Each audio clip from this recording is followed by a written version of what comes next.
Bawaslu Jawa Tengah telah menangani 118 pelanggaran pada Pilkada 2024 lalu.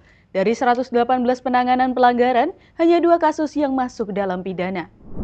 Hal tersebut disampaikan Ketua Bawaslu Jateng Muhammad Amin dalam acara evaluasi pengawasan penyelenggaraan Pilkada serentak di Kota Semarang pada Selasa 15 April 2025. Dari 118 penanganan pelanggaran yang Bawaslu Jateng lakukan, hanya 2 kasus yang masuk dalam pidana, dan ada juga laporan dan temuan mayoritas adalah dari temuan. Amin menyebut jumlah pelanggaran lebih sedikit dibanding pada Pilkada 2018 silam. Adapun 2 kasus pidana pelanggaran Pilkada 2024 ada di Karanganyar dan Kabupaten Tegal. 2 kasus pelanggaran yang masuk pidana itu terjadi di Karanganyar oleh warga sipil dan Kabupaten Tegal oleh ASN. Untuk yang di Karanganyar, warga merobek atau menghilangkan alat peraga peserta pemilu lainnya. Kemudian yang ASN di Kabupaten Tegal soal netralitas. Adapun hasil penanganan dugaan pelanggaran yaitu sejumlah 42 kasus merupakan pelanggaran administrasi, 25 kasus merupakan pelanggaran kode etik, 2 kasus merupakan pelanggaran pidana, dan 49 kasus merupakan pelanggaran peraturan perundang-undangan lainnya.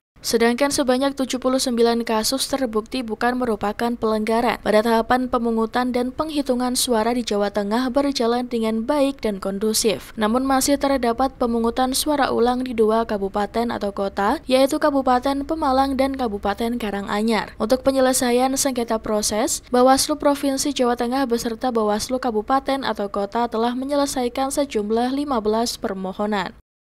Pemilihan kemarin memang dari seluruh tahapan loh ya, itu ada 118 dari jumlah penanganan pelanggaran. Tapi ada juga laporan dan temuan, tetapi mayoritas adalah dari temuan. Ini juga ke depan barangkali kami berharap partisipasi masyarakat, terutama teman-teman media sebagai checks and balance kami. Nah, dari 118 itu memang hanya 2 pidana. Nah, ini berbanding memang sedikit menurun dibanding pemilihan tahun 2018 kemarin di pemilu gubernur. Itu ada sekitar 42. Nah, tentunya ini juga apakah kami tidak maksimal mengawasi, tetapi memang kami kan kerjasama dengan Gakumdu namanya, yaitu penegakan hukum terpadu dari kepolisian dan juga kejaksaan ketika memutuskan itu. Tapi juga satu sisi kita patut syukuri bahwa semakin menurunnya tingkat penanganan pelanggaran di pidana. Nah, tren dari kemarin adalah malah di administratif, yaitu tata cara prosedur baik itu penyelenggara maupun peserta pemilihan. Nah, itu Bapak Ibu sekalian. Nah, terkait kegiatan ini bahwa kami melakukan satu evaluasi bersama dengan semua stakeholder agar menjadi input dan masukan, saran kritik juga. Itu terjadi di Karanganyar dan juga di Kabupaten Tegal terkait dengan satu masyarakat, tetapi satunya ASN.